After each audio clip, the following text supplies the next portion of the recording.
নারীর গর্ভে থাকা শিশু গর্ভবতী শুনতে অবাক লাগলেও সোনোগ্রাফিতে ধরা পড়েছে এমন চিত্র।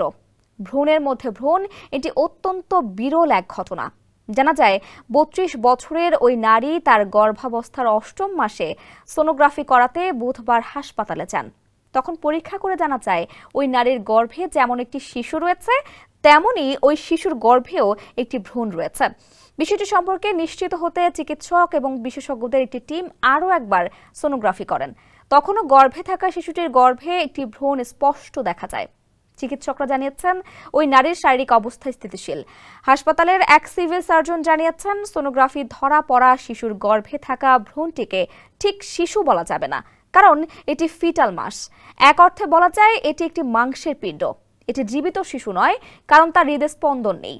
দেখতে শিশুর মতো মনে হয় বলেই একে বেবি বলা হয়।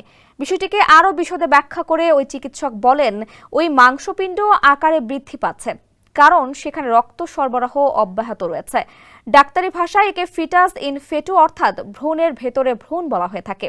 ফিটাস ইন ফেটুর ক্ষেত্রে যে শিশুর গর্ভে অন্য ভ্রূণ বা মাংসপিণ্ড দেখা যায়, তার সার্জারি বা অস্ত্রোপচারের প্রয়োজন হয়। ভ্রূণ অপসারণের পর সাধারণত শিশু সুস্থ হয়ে ওঠে। ভারতের মহারাষ্ট্রে ঘটেছে এমন চাঞ্চল্যকর ঘটনা। গোটা বিশ্বে এমন ঘটনা ৫ লাখে একটি ঘটে থাকে।